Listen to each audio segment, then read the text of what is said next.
Success meet இது வந்து நிறைய டிவியில் பார்த்துருக்கேன், பேப்பரில் பார்த்துருக்கேன். இன்னைக்கு இந்த மேடையில் நானும் ஒரு பாட்டாக இருக்குது, ரொம்ப சந்தோஷமாக இருக்கு.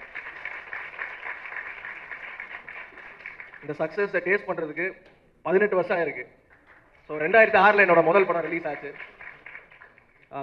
Blue star. இந்த படத்தை பற்றி எனக்கு மட்டும் இல்லை, எல்லாருக்குமே ரொம்ப ஸ்பெஷலான படம். ஃபர்ஸ்ட் டே வந்து ரோகிணி தேட்டரில் வந்து பார்த்துட்டு வெளியே வரும்போது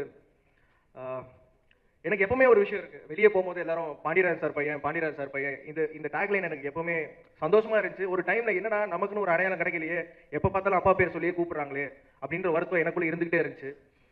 ப்ளூ ஸ்டார் படம் முடிச்சுட்டு வெளியே வரும்போது என் பேர் கூட யாருக்குமே ஞாபகம் இல்லை.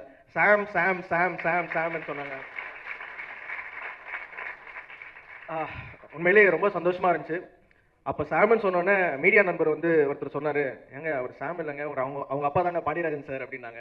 இந்த வார்த்தை கேட்கறதுக்கு எனக்கு ரொம்ப சந்தோஷமா இருந்துச்சு.